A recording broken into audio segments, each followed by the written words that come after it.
Hey everyone, welcome to the Tory Burch Foundation webinar on branding. I'm Gabrielle Raymond McGee, the Chief Operating Officer of the Tory Burch Foundation. This web series was designed to offer support and guidance to small business owners navigating these difficult times. Each week, we send a survey via email to collect your feedback, and based on that feedback, we design for the next week. And thanks to that feedback, we're here today with Amber Williams. She is a master brand strategist, she's a copywriter, and today we're gonna have a very, very special AMA. We get to ask Amber absolutely anything on branding. And if you happen to miss Amber's first session with us on finding your brand voice, check out our YouTube channel. All of our past webinars are there, and you don't want to miss Amber's first session. If you don't know Amber, which I'm sure that's very few of you, Amber is truly a leader in storytelling and branding. She is one of the top experts. Her work has been featured in Washington Post, Black Enterprise, Inc., Forbes, you name it, she's been there. Amber, thank you so much for returning today. We're so grateful that you're here. Thank you for having me, Gabrielle. I'm so excited to jump into this convo with you. Well, we have so many questions from our community that we received in advance. And we know that one question on everyone's mind is, how do you message in the midst of COVID, in the midst of this pandemic? How do you cut through the noise and really connect with your customers? So I can't wait to talk through what that looks like. For anyone who didn't submit questions in advance, know that you didn't miss your opportunity. There's still time. The whole vibe of this session will be to type your questions as they come up in the Q&A below, and I will monitor those questions as we go, so don't be shy. But we have many, many questions to get to, Amber, so let's jump right in. All right, I'm ready. All right, so this is obviously an unprecedented time. There's not really a clear timeline of what certainty and what the new normal looks like. So Amber, how do you see brands responding to the new needs of customers in this pandemic world? Yeah, that's a great question. I would say that over the course of 2020, what has continued to be a theme when it comes to consumer needs and what people want to see is transparency. Right? With the coronavirus pandemic that we're still in right now, people want to know what brands are doing behind the scenes to ensure the safety of their products, to ensure the safety of their shopping experience, right, as they begin to reopen. And then when we think about everything that took place in May and June with this racial uprising in our country, customers want the same thing. They want transparency, but about what you stand for, right? And what you're doing. How are you using your voice for good? How are you standing up and speaking out? And so I think it's the same customer demand that's always been there, transparency, just amplified. And the way brands can adapt to that is by being proactive in their messaging and answering questions before they are asked to their communities. And a number of people have asked about frequency. So I know that there's so much messaging out there right now, and it's easy to get lost in the shuffle. We had a webinar a few weeks ago where we were talking through how to return to work when our world is ready and what that looks like, and how do you make sure, to your point, that customers feel safe. So can you talk to us a little bit about how you feel about cadence and frequency in specifically around messages to your customers' safety? Absolutely. Well, if we think about overall cadence and communication, all of our channels are this one big web, right? We have social, we have our websites, we have emails, and you have to kind of listen into your customers to understand how frequently they want messages from you. And the reality is it truly is about quality, not quantity, right? So on social, you can post 3 times a week, 3 quality messages, right, that build trust, showcase your empathy, and communicate the essential things that customers need to know, and that be enough, right? If you're in a phase of reopening, right, and you have an email list, then you might want to be a little bit more frequent in your communication, 1 to 2 times a week, maybe even 3 times as you're building up to a big announcement. But you really have to look at your data and your insights on your channels to see what people are responding to. And I always think it's a best practice to survey your audience and ask, how frequently would you like to receive communication from us? Once a week, bi-weekly? Only about this topic or that topic? You want to adapt to the desires of the people that you're communicating to. I love that, Amber. And we couldn't agree more at the foundation. We're such big believers in design thinking and not making assumptions about what people need. So love that advice for business owners. Go straight to your customer, find out what they want and how often they want it.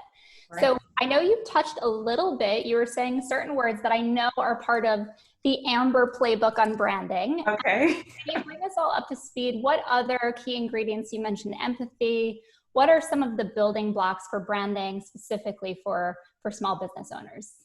Absolutely. Well, the number one building block for building a brand is to understand who you're building a brand around, right? We have to take ourselves out of it. We're not the star in our stories, our customers are. So you have to spend the most time in the beginning understanding who you want to target.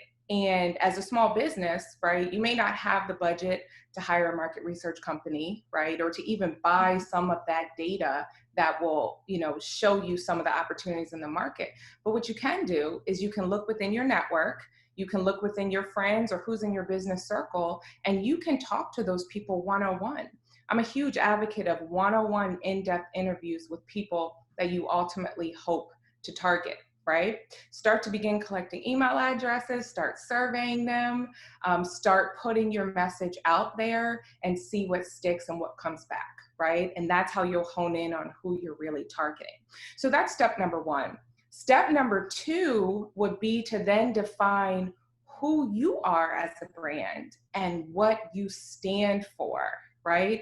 We live in a season where I feel like all customers are conscious consumers, right? We're voting with our dollars. We're being conscious about the brands that we buy from and working to ensure that their values reflect our own personal values. So spend some time defining what your purpose is as a business and what ideals that you stand on, right? And then the third thing is honing in on that core message. What is your brand promise based on your purpose to the people that you want to reach? What can they always depend on you to do?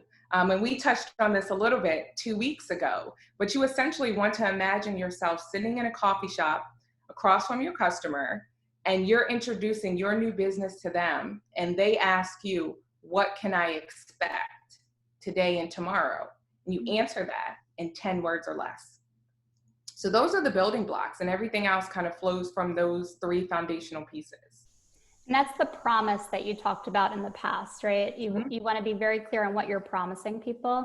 Yeah. And thanks to you, Amber, I've been eating Ben & Jerry's regularly because I know I'm doing good as a result of eating that Ben & Jerry's. So oh, good. For that good tip. Yep. And Ben & Jerry's sums up their purpose in just 2 words. It's linked prosperity. They don't even mention ice cream, but they stand for this ideal that is making you and I buy their ice cream. And so it's proven to be effective. It works. And I loved how you talked, and we don't have to go into too much detail because people will have to watch your first video with us, but that it was so clear for them to take a stand on the racial injustice in our country because they took the time to know who they were and are as a brand in advance. Right. And I think that's part of the challenge, especially, sounds like Linda's also enjoying Ben & Jerry's, thanks to you, Amber. Oh, so, good. But it's so easy to just focus on the operations of your business, especially at a time like now. But it's so important to know who you are as a business owner and who you are as a business. So absolutely excited to go deeper with you. We have a question about how do you craft your message for B2B rather than B2C? How is that different? That's a great question. Okay, so we take a B2C audience, right? We can easily say, this is what that person wants. This is what we're going to give them.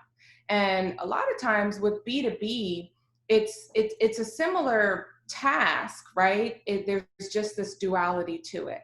So if you look at your business that you are marketing directly to, so they're on one side, and then you consider the end consumer that that business is then marketing to, or ultimately getting those products to, ask yourself, what is the thing that they both want? Because there's always one emotion that they're both looking for. Is it accessibility? Is it freedom? Is it confidence? What do they both want? And then once you identify that, then you can craft a message that appeals to both of them, because that business customer or client wants that end user to feel a certain way. So if you can indicate that in your message, then you've won their business, right? Because that's their ultimate goal. So I always tell people, find that commonality, because it is there. So a number of people have asked about the whole idea. A number of folks maybe have paid to play. So they've bought Instagram ads or Facebook ads, they've built a community, but how do you keep that audience engaged and ensure that they don't drop off? And most importantly, how do you convert them to a sale or whatever service you're offering, and make sure that you don't just have followers, but you have true customers? That's a great question. I'd say the short answer to that is don't start off paying to play, because paid, people in your community never convert as fast or as loyally as those people who are organically interested in what you have to offer. And I've experienced that. A couple years ago, I felt like in order to be credible, I needed to have a huge following on Instagram. And so I invested in one of those services, who shall remain nameless, but I invested in one of those services who can grow you, thousands of new followers in a year. And when I built my team, we have had to reel back and delete thousands of people. So if you look on my IG now, I was close to 14,000. We have deleted over like 4K, right? Because those people are not quality. And so you don't want to pay if you don't have to. It's much better to grow slowly, but with high quality content that builds a quality community. And the other thing is, you never want to invest in any paid advertising if what you're doing organically isn't already working, right? So don't put money toward a message that you haven't already tested that you're not funding, right? Because if it's not converting or resonating now, then you're wasting your money putting money into amplifying that message that's not resonating. And so your second part of your question, Gabrielle, is about how to keep them engaged when you have built up that community. So something that we implement on our team is a social strategy. It's actually coined by Kia Young, who's a social strategist, and it's called the 3 E's. The first E is entertain, the second E is educate, and the third E is engage. So every message that you put out kind of goes in this rotation in these 3 different buckets, right? So educate, whatever your magic is, whatever your thought leadership is, or whatever that thing is that you know that you need other people to know, that's what goes in that bucket. Put that out 33% of the time. Entertain, make it fun. If we're on social, share a fun fact about yourself, right? Make it fun. Entertain people. That's why people are following you. Make somebody smile or laugh, right? That's another third. And then the final thing is engage. And this is where you ask those questions of your community so that you can get to know who they are, what they want, and what they expect of you. And so that's what we implement. And that has really helped to build a quality community of people who aren't just there for fun, they actually convert. Great insights. And when I think of Tory's business, I think it took her 10 years before she did any sort of paid advertising, and it was with a licensed partner. Yep. So I know the business was very thoughtful in how they use their brand voice, how they educated, how they entertain. So love that insight. And I'm always very fearful when people start telling me that they're spending money on paid advertising in the early stages, especially. Also love what you said about testing. So I know on the foundation side, we test everything from nomenclature, what resonates with women entrepreneurs, what words should we stay away from. It's very important to test, even outside of paying, because we don't pay for any sort of advertising, but just test before you launch something, right? That's right. And the numbers you're looking at, if it's social, you're looking at engagement metrics, right? Take a look at the back end of Facebook. How many comments are you getting? How many shares are you getting? How many likes are you getting? You know, that shows you what's working and what's not working. If we're talking about email, what does your open rate look like for that message you just tested in your subject line? What does your click-through look like? Right? So you know that what you're saying in this message is actually moving people to action. So keep a regular pulse on that data, and that will inform your messaging moving forward. Yeah, great brands. It's not hocus pocus. It's certainly data. And I know data can be intimidating to people, but there's nothing more beautiful than seeing the data and being able to analyze and make choices with confidence. So Absolutely. We have a number of follow-up questions. Cindy's asking for you, Amber, how did you grow effectively and how long did it take you over time? And what did you use to delete IG followers effectively? Okay. So I am in my 6th year of business. And so it has taken time, you know, and hard work and a lot of failures. And a lot of coming back up, a lot of refining messages. And I would say that the number one thing that I have always tried to do is what we're talking about, Gabrielle. I have tried to listen intently to what people need and want, and specifically what language and words my target customers are using. Mm-hmm. So I'll give you an example. Before I launched my personal brand, I operated a brand storytelling agency called Punky Flare. And I still operate that, although it's kind of quiet in the background. But Punky Flare's positioning was that we craft brand stories that sell. And over time, there was some success there. I ran several programs. I branded lots of small businesses. But I realized that the language people were using when looking for their solutions wasn't necessarily brand story. They were saying, I need the right words. I need to build my brand. I need better copy. And so story was the how, not the what. And so you can't sell with a how, or at least you can't sell for too long if you're only putting forward your how. And so I have worked to listen closely to what people are saying, particularly as it relates to the transformation they want to experience. And that's been a huge part of my growth, I would say. And how did you remove the followers that weren't the right fit for you? That I am so grateful for my social media manager and that whole team who is doing that manually. That's a manual process. Wow. And it's not fun, and it takes up a lot of time and resources, which is why I advise people not to pay to play early on, because they're having to do that, because there are thousands of people who were following me who were not target audience members. So we have some exciting news. Sonata just launched her business yesterday. Oh, so congrats! That gives us hope, and what a time to do it. The greatest businesses have come out of struggling times like right now. So we're excited for you.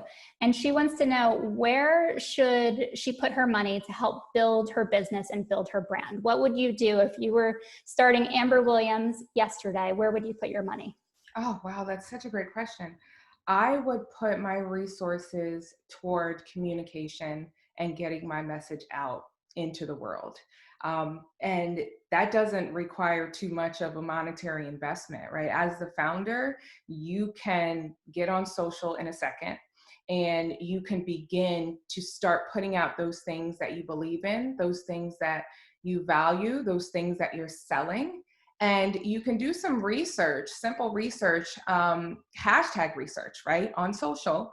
Find out what are people talking about in some of these areas within your industry, and start to tap into some of those conversations to build your audience and your authority. And then when you do decide to invest in something in terms of communication, my very next step would be to get a strong email platform. And those tools are cheap. I use ActiveCampaign, there's Kajabi, there's MailChimp, Constant Contact. I would sign up for one of those and begin building my email list. So with social, it's great to be on there, but we have to remember that we do not own Facebook or Instagram or you. We don't. They can change their algorithm tonight and cut us out of showing up, right? Mm-hmm. And so the goal is to connect with people on social, but then to migrate them off of there to a place that you own and can have confidence in keeping, and that's email. So those would be my first two steps, and where I would invest my time and resources. And so email, I know you mentioned that you would survey your customers and ask them about frequency, but are there any other tips you have around email and making sure that people are opening your email?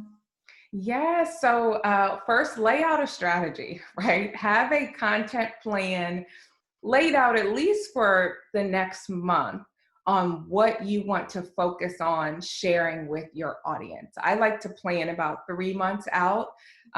You can use something like Excel, simple, and ask yourself, okay, what are my core objectives this quarter?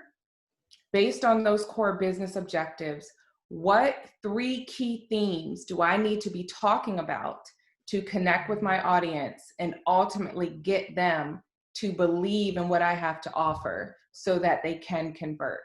And this is easy, 1-2 word themes, right? 1 month, I did storytelling. Another month, the power of words. Another month, brand voice, right? So you map out those large macro themes and then break it down by the week. So if we're talking about this large topic on brand voice, ask yourself, what's the who, what, where, when, and why that we can use for our email topics each week? Number 1 is always, why is it important? Number 1 is, what does it look like in action? Number 3 is, who's doing it well, right? Case studies. And number 4 can be some personal story, right, for yourself. So map those things out and then begin to write those stories in your email and send those out to your customers. And you can test out what works for people. Some people respond to long form emails. Some people respond to short form. One rule that you should always keep in mind when writing email is 1 email, 1 ask. You know, when you see those emails, Gabrielle, and it's like, hey, can you do this? Fill out the survey. Hey, download this. Hey, click this. And by the way, hit reply. Which one? Too much. But it's too much, and people just end up clicking off because customers don't like to be confused. 1 email, 1 social media post, 1 piece of communication, 1 ask. So stick to that rule. I call it the 1-to-1 rule. And how do you capture your followers via email? So Megan's asking if you should DM them. We've received a few questions from Hannah about SMS. So text messaging versus email. Mm-hmm. I find text messaging to be like almost like a infringement on my privacy. I'm very anti-text messaging for sales, but what are your thoughts? Yeah, I think it depends on the industry you're in, right? Product-based brands have had more success with SMS than info-based brands and personal brands, but it is one of the hottest forms of communicating with your customers today. I believe the average SMS open rate is around 80 to 90%. Wow. And if you compare that to email, you know, in certain industries, the average email open rate is less than 10%, you know, so you have to test it out, see what your audience likes. Amazon does something really great with their service, The Drop. Have you seen that? I Where haven't. they introduce new collections, fashion collections, and they're created by these designers or artists like that none of us know, right? Huh. Or they Wow. partnered with people who are kind of underground. And so it's called the drop. It's limited. As soon as it sells out, it's gone. And I'm subscribed via SMS because I already have a gazillion Amazon notifications in my email. And when they send it out, their messaging is really cool. It's like just dropped, and you just click the button and you can shop immediately. So you got to see, you know, what kind of space you're in. If you're in one of those industries where you're building up momentum for a product that's going to launch in a limited release, SMS is amazing. If you are working to consistently educate and engage your customers, then email is best. And so to answer your question, Gabrielle, about how to get people on your email list, on your social media profiles, you should always have a link that takes people to a landing page where they can subscribe. And the best way to do that is typically through what we call a lead magnet. And we all see them, right? Free ebook, free webinar, take my quiz, you know, anything like that. Discount, right? Discount, 10% off, right? In order for people to access that, they have to drop their email address. And that's how you begin to build your list. Great. So thanks to Bren, I know people were asking how to remove people on your Instagram that aren't the ideal customer profile. If you don't have a brilliant social media manager like Amber, InstaClean is what Bren is recommending for those interested. Stacy was asking about low-cost analytics tools. I know Google's can be a great tool. What else do you recommend? Sure. Well, you can use just the native tools inside some of these platforms. So I agree, Gabrielle, Google Analytics gives you all you really need, especially as a small business. Facebook, you can use Facebook Insights. Instagram, you can use the Instagram Analytics. Some people will upgrade to something like Hootsuite to understand a little bit more. I love Social Mention, which is a tool that I used to use a couple years ago, and I use with one of my clients today, and that gives a little bit more robust analytics around trending conversations and hashtags that people are really sticking and resonating with. So there's a lot of them, and most of those that I just mentioned are pretty affordable. I believe they're all under $50 a month. Great. We have a question from a Tory Burch Foundation webinar guest star, Ramon Ray, who was with us. He's the marketing guru who was with us a while back. So hi to Ramon. Ramon wants to know branding versus sales versus marketing. How do we know what to do and when? Oh, that's a great question. Branding versus sales versus marketing. I like to play in the branding world because branding is all about solidifying your identity, right? I always say that what separates a business from a brand is that a brand means something in the lives of people. And that meaning comes from what you define as your purpose. So branding is all about defining that purpose, who you're here for, what the overall narrative is, right, around this business, around this brand, that expresses that, and what we ultimately hope to do in terms of impact in the world. That is branding. It's very much defining this identity. Now, once you've done that, then you jump into the world of marketing, okay? And you take that purpose, that core message, that identity, and you share it with the world. That's where marketing comes into play. That's where email and social and video and all of that comes into play. Marketing is amplifying what you have defined as your brand, right? It's amplifying that promise. It's keeping that promise through your message. And then sales is where we all want to go, right? We all want to cross over to that conversion. And selling, if we look at marketing and sales, marketing is keeping that promise through our messaging. Sales is keeping that promise through our action, getting people to buy into the ideal that we defined in that identity in the first place. Mm-hmm. So it's like this cycle. And so 3 totally separate worlds, though, 3 different specialists at times. So. Yeah.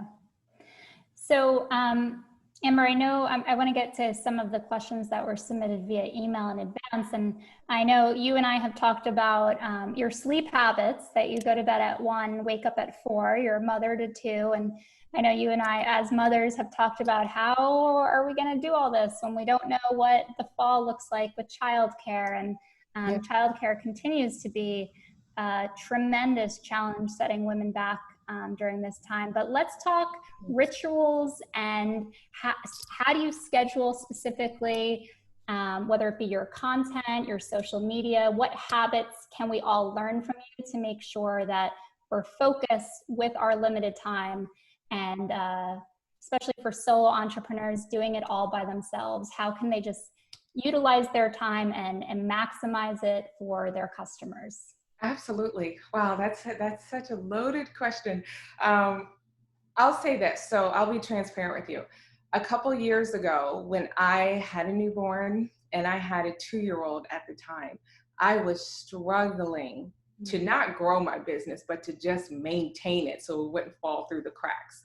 And I kept complaining and saying, I don't have enough time. I don't have any time. And I know a lot of us echo that on a daily basis.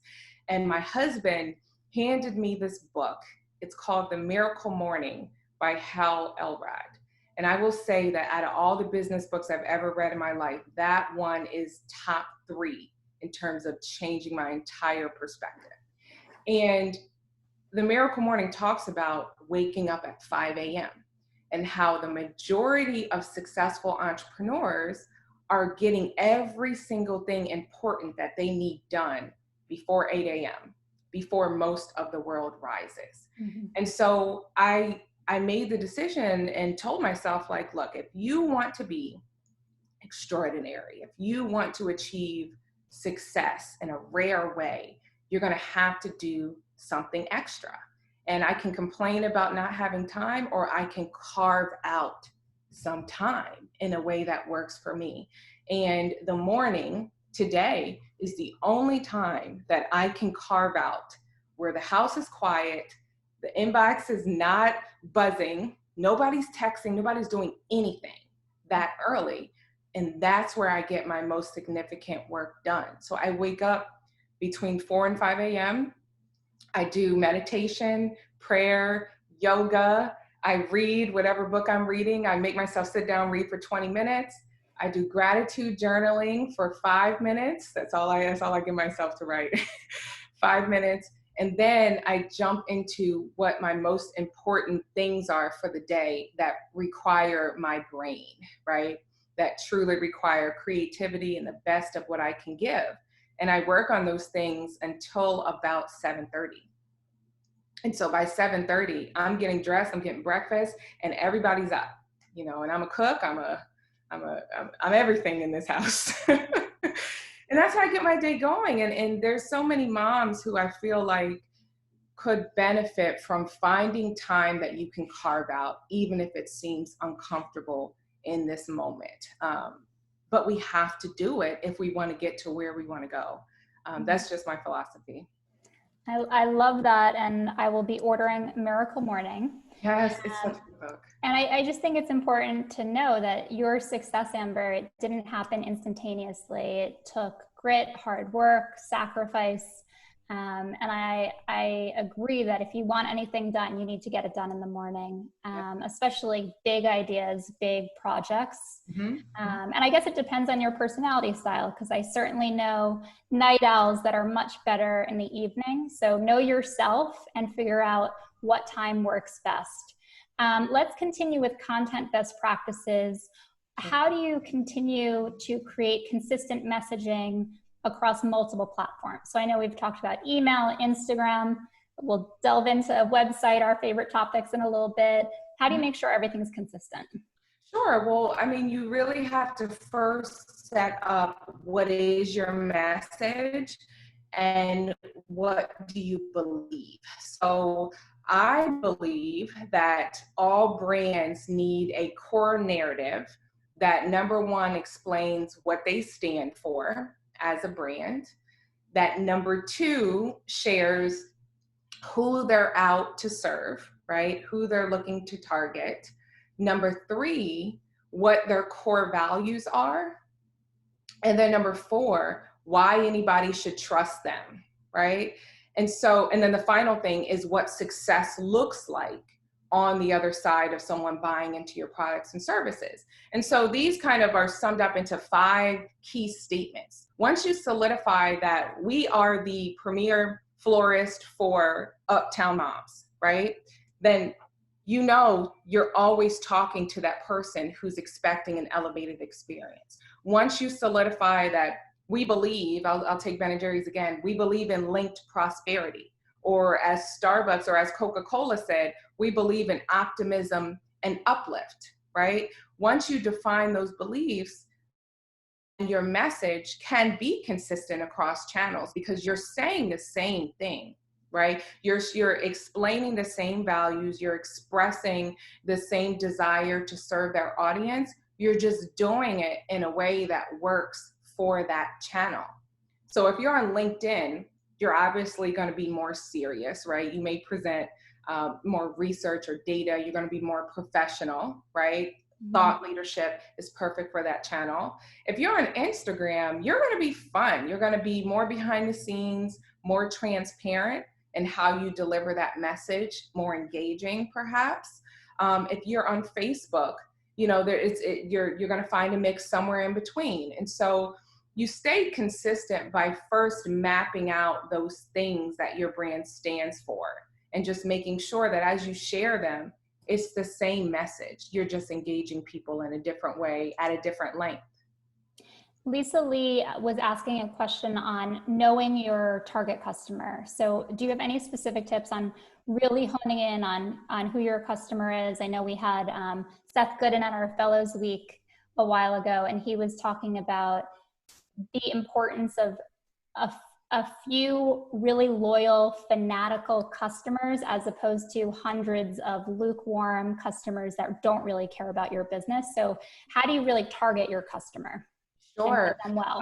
I agree with Seth for sure. And there's this philosophy, there's Seth and a few of his peers teach, and it's like this power 100 is all you really need to succeed. 100 raving fans, mm-hmm. You're good to go. And so finding those people there's no easy answer to how you find those people. You build one by one, right? You build your community one by one. One of the first things that we should all do is map out who our ideal customer is. In a perfect world, what would those 100 people look like?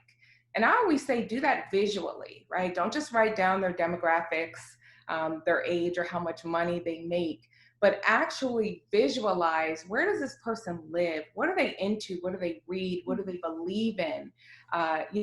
Who do they already buy from?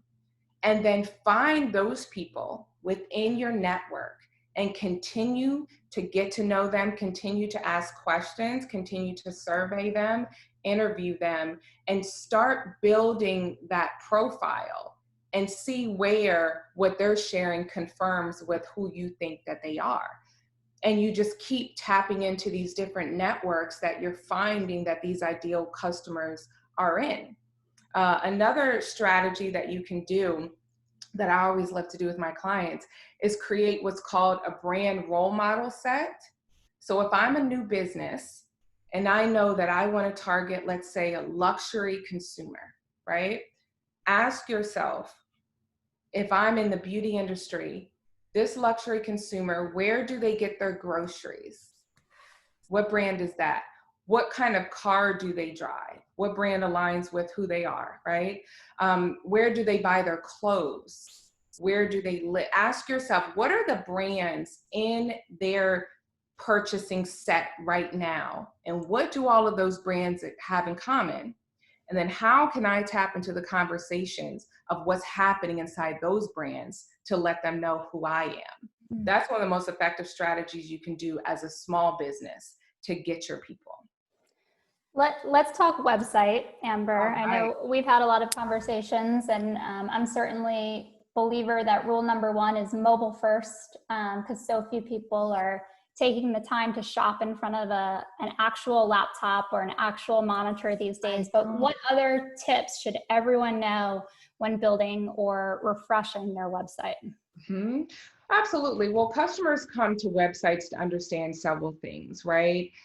It is your opportunity to introduce yourself to them, perhaps for the very first time. And so some of the same core things that we say that's essential in our messaging is essential on our websites. Number one, who is behind this brand? Today's conscious consumer wants to know who is the face that's pushing this business. That is so important to people today. Transparency. For all you founders who are shy, you don't want to put your face out there, it is time, because if you don't put it out there, they will find you. I'm sure you can agree, Gabrielle. They will do their research and find you by any means necessary. And so who is behind this brand? And what's the backstory to that founder? Why did they decide to create this business? The second thing is what we've said with messaging. What does this brand stand for in addition to what this brand is selling? So you're selling a certain service, you're offering experiences or events, but what do you really stand for? What are your values? And then the third thing, and this is the part that a lot of people leave off, Gabrielle, of their websites. Where does your customer fit in to everything that you're saying? Where does your customer fit into this journey?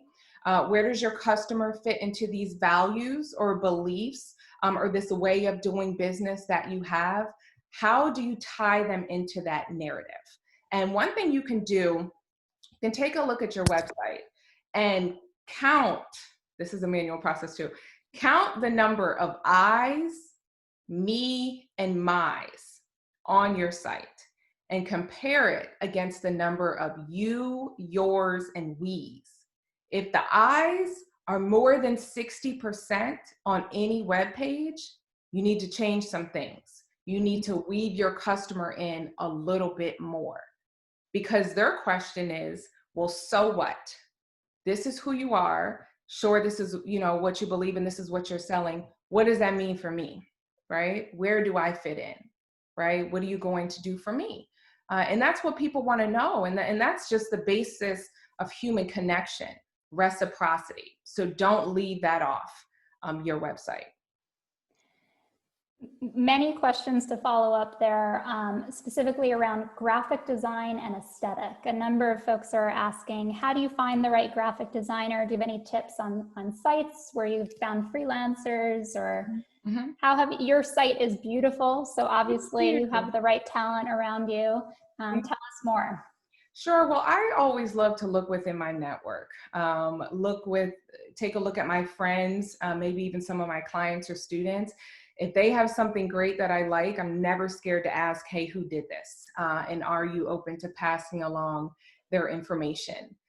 When there are times where I don't know anybody or there is no one in my network, there's always Upwork. You can post on there to find the best people that you're looking for. If you are a part of any business communities who have Facebook pages, post there. People are always more than willing to share, at least I've found, who has helped them get to where they want to be. But I would say network is first. See who you already know. And then if you have to go to some of those sites. And then if you do go to some of those sites, when you are looking for people, what I have learned is to describe the outcomes that you hope to achieve, not just the tasks that you are going to be having them do. Because outcomes can be measured. We can measure the success of an outcome. We can't measure the success of a specific task. So I've learned that the hard way in years. That's great advice, Amber. We have a really interesting question on the topic of the trends in graphic design for social media or your website or even product. And I know a trend for a while was reaching millennials, right? There was millennial pink was on every website, and every website looked very similar. And so this person is asking, what do you think the future trends are that we should all be mindful of from an aesthetic perspective? Oh, that's such a great question. My answer is short. I would say the trend that I'm noticing is to step away from being so perfect and Mm. pretty and all the filters. If you take a look at what's happening with some brands today and some of their most successful digital content, it's unfiltered, it's unedited, right? They don't have their eyebrows on, right? They don't have a red lip, like they're just walking down the street, or they're just showing the behind the scenes within their store. And I really see a trend toward this idea of radical transparency on behalf of brands, so that customers don't feel like they're getting some packaged up version of who you are. They want to know straight up, what are you? Who are you? Right? And so that's what I'm noticing. And my social media manager always tells me, Amber, this picture does not have to be perfect. Earlier this week, I shared a picture with her. I was like, I don't want to post this. The background's too dark. I couldn't filter it right. And she was like, we're posting it. We don't care what you say. And that's my most engaging post of the week. Wow. And so radical transparency, stop trying to be so perfect and just put yourself out there, because we're real people and that's what people want to see. I couldn't agree more. And I think the most beautiful stories during COVID have been just stories of real people, and people, to your point, just being themselves. And I love that so much. We all need to embrace our imperfections, right? Yes. If you look at the ads right now, Apple's ads, Verizon's ads, what's the other brand? I think Allstate. Like they have these ads running that are these videos of customers recording stuff on their phone, or their team members recording stuff in unlit living rooms. And they're working. They feel so real, and we connect with them. And I think that's brilliant. I really do. Well, we had to change our fellows program because of COVID, and we weren't sure what to do and how to announce it and how to make it feel special. And we did a surprise Zoom with Tory that all 50 of these women were not expecting, and it was like the most beautiful thing. It made me cry. Oh, that's amazing. I just think that the most precious moments from all of this is when we're all real, connecting in whatever way we possibly can, but being real about it. So love that so much. We are getting a number of questions about luxury clientele right now. So if you have a luxury product or a luxury service in the midst of these times, how do you tell that story? How do you connect with people in the midst of all this? Mm-hmm, sure. Luxury brands, kind of tough in a pandemic, right? I certainly understand that. But one of the things to always keep in mind is that a lot of luxury customers are typically not as affected as most customers are when it comes to their financial situations, right? And so what's important if you're a luxury brand is to continue communicating the lifestyle that people are buying into with your luxury brand. And the challenge that you have now is to put that lifestyle in the context of today's situation, right? So, what does it mean to, I don't know, like a luxury brand? What does it mean to have an elevated aspiration? Or what does it mean to have an elevated bathroom experience if you're a beauty brand? What does that mean in the context of customers being home all the time now and having fear and worry? And a great word that always works, no matter what kind of difficult season that we're in, is when. There are several brands who have higher price point products, who are in that mid-tier to luxury realm, who, when this pandemic broke out, took their existing products, created a line that just said when, and kept selling. Aesop is one that comes to mind out of Australia. They sell hand soaps that, I think $50 for a hand soap, right? For your bathroom. And they just use the word when to sell that hand soap, because the when is a time where everybody's desperate to wash their hands. So why not push this product even more right now? Because the need for this category is higher. I think about Lovesac, the modular furniture company. And they had a statement they released a couple months ago. And it was like, furniture when you work from home, something super duper simple, same products, but they just put the word when in their marketing to make it relevant to today. And so luxury brands can do that same thing. Mid-tier brands can do that. That is so applicable to the founder who submitted that question, Amber, because the founder who submitted it owns a company that creates motorcycle gear for women. Ooh. And when I saw her question, I was thinking, wow, what do we all need? We need to have distance and get out on the road and like have a space that's outside of our bedroom or wherever we're hunkered down and working. So when is the perfect introduction for her spreading the word about her incredible business. I love that. It is. Yeah. The gear you need when you need to break free, when you need to get away, when all you need is one ride. Just think about what your customers want and just add a when in front of it. So I know a number of our entrepreneurs are feeling selfish or guilt when either launching a brand new business in these times or trying to expand their business. We've had a number of questions around guilt. Mm-hmm. Can you share your advice as an entrepreneur? What do you think about that question and what are your thoughts? We should absolutely not be guilty. Not at all, right? You're starting a business to serve people, to help people in some way, to make an impact. To offer some sort of thing that they need, that that they need right now. And so there's no reason to be guilty. There's no reason to be shy about selling right now because people need and still want some of those same things that they wanted before the pandemic. And I would argue that sometimes people want even more. As you mentioned, Gabrielle, in the beginning, some of the most successful global brands today came out of depression. Disney was launched in the Great Depression. Disney is on the world's best brands list every single year, right? Uber came out of the recession. Warby Parker, all these brands that we look to as examples today were launched in some of the most challenging economic times in our history. And so what have they done for the business world and what have they done for society? They've made a huge impact. They've helped so many people. And those brands are not shy about saying that and about sharing that information and continuing their message. And we shouldn't be either. As long as you position your business with the message that communicates why and how you want to serve people, your people, then you're good to go. I mean, you're set up for success already by launching during a time when people need more brands and more services the most. Couldn't agree more, Amber. Couldn't agree more.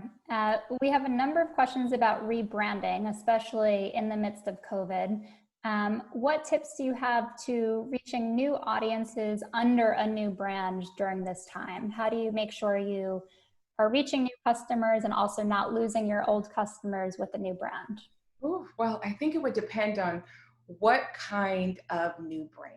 So if you are launching a new brand that is in some way connected or related to the brand that you already have, you can easily announce that to that existing community, see if they're interested in learning more and migrate them over to that community with a simple email. I have a client who has a successful product-based business and she's looking to branch out and launch her personal brand. And so what she's done is she's started to include her own thoughts on the company's blog and send that out to the email list for the product-based business. And then ask people, are you interested in more stories like this? If so, click here and we'll send you more. When they click that button, they move over to then her personal brand list. So that's an easy fix if the brands are somewhat related or if the founder is branching off to launch their own personal brand and people know that founder from the product-based business. If you are launching a new brand that's totally different than some of the rules that we talked about in the beginning in terms of building your brand identity. Those apply. So you'll have to define, just like you did with your first business, who you are, what you stand for, and who you want to serve.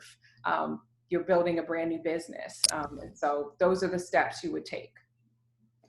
Amber, a number of follow-up questions from your first session have to do with the difference between your brand voice as the founder and your brand voice as the business. So can you talk us through, like, how do you delineate the two? Are they different?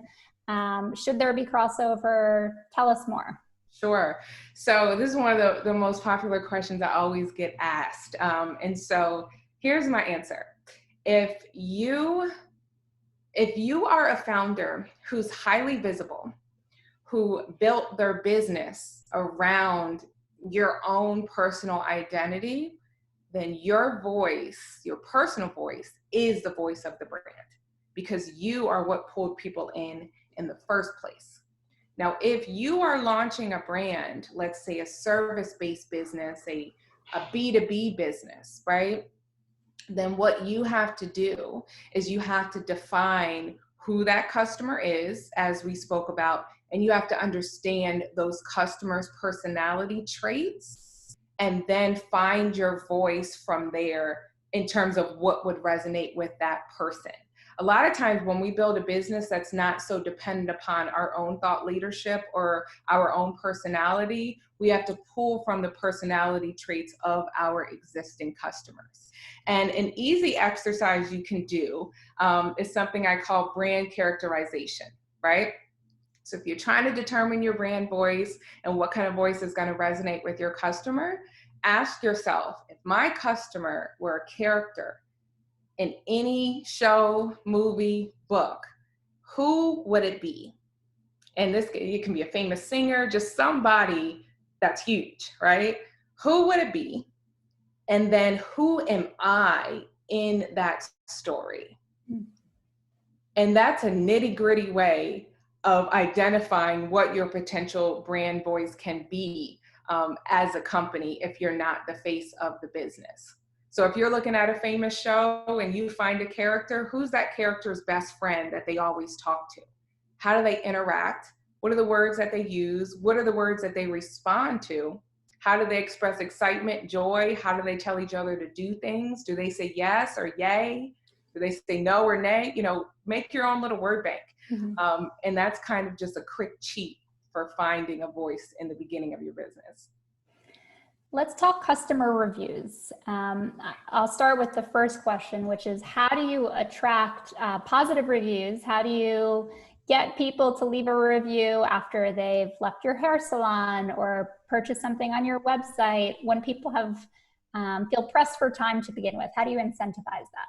Sure. Build reviews into your ongoing funnels. And so if we take the hair salon, for example, most likely when that person booked their appointment, you capture their email address. Be sure there's a consent on there for you to continue communication with them. When you follow up and thank them for their visit, ask them for a review. We'd love to know more about your experience with us. Would you mind sharing that through a testimonial? For some service-based businesses like hair salons, Gabrielle, what is really even more impactful than a written review is a video testimonial. So ask for those as well. You can do a split test. Half of the customers get the request for a written testimonial, half get the request for a video testimonial. But loop that ask into your ongoing automated communication, so it's always there. You're always collecting that feedback.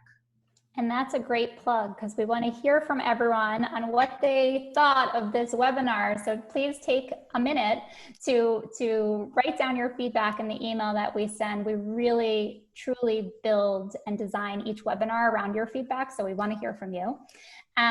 On the totally opposite side of the coin, on customer reviews, we've received questions on how do you bounce back from a negative review? So you can always bounce back, remember that. You can always bounce back. One of the tendencies people have with negative reviews or bad comments is to immediately delete that. Do not do that unless it's flagrant. There's something in there that's especially offensive to you or your community.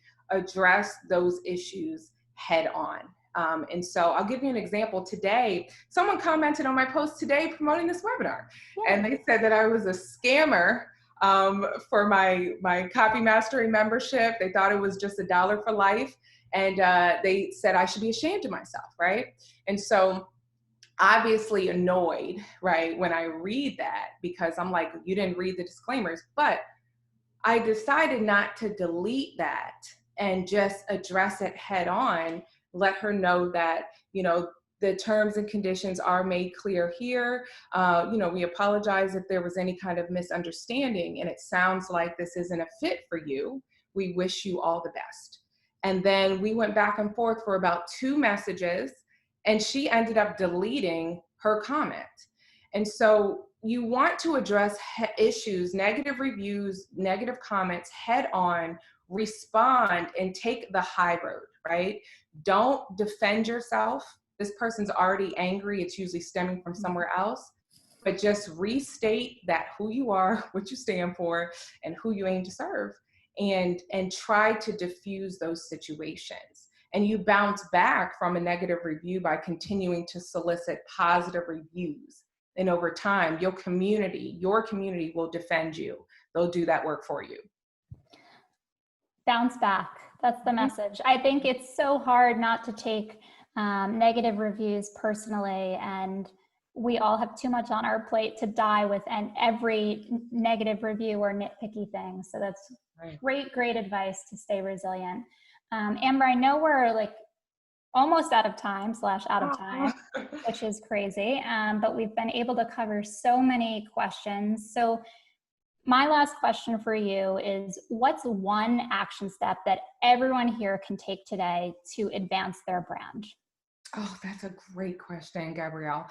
I would say that the number one thing that we can all do that will really help improve all connection to our customers, all conversion, all communication, is to define that thing that we are really selling. So customers are all buying more than what meets the eye, what's just on the surface. And so ask yourself, beyond this tangible thing, what is it that I'm truly offering people? Is it confidence? Is it empowerment? Is it relief? Is it affirmation? Is it clarity? Define what I like to call your emotional value proposition, and all your communication should stem from there.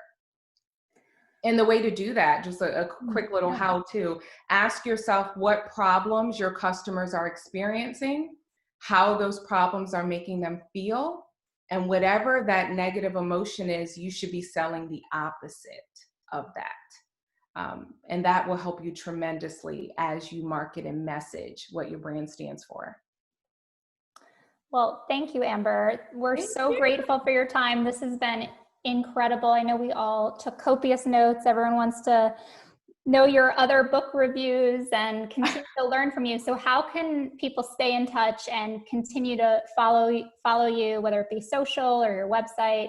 Tell us more details to stay in touch. Sure. So on social, I focus on Instagram. So you can find me at amberwilliams.co. My website is the same thing, amberwilliams.co.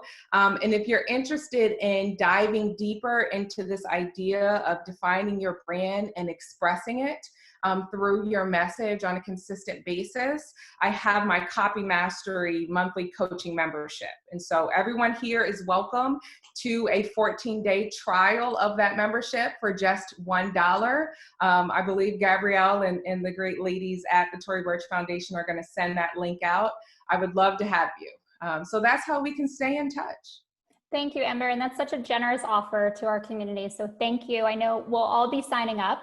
Yes. And we can't wait to continue to learn from you. So thank you. Thank you for having me back, everyone. Thank you for being so engaged. It's been really fun. For everyone for next week, make sure to sign up for our webinar with Susan Sue. She's from Sound Ventures. She's a marketing expert, and she's going to talk specifically on growth marketing. So visit torybirchfoundation.org to sign up.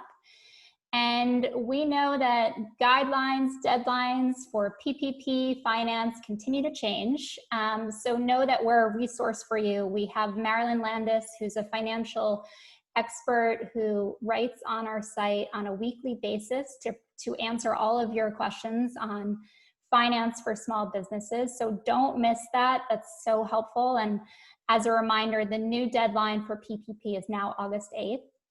As a reminder, if you've missed any of our past webisodes with Amber, Ramon Ray, who was on earlier, or any of our brilliant speakers, check out the Tory Burch Foundation YouTube channel and feel free to rewatch. And thanks so much, everyone. Be well. This has been great. Bye.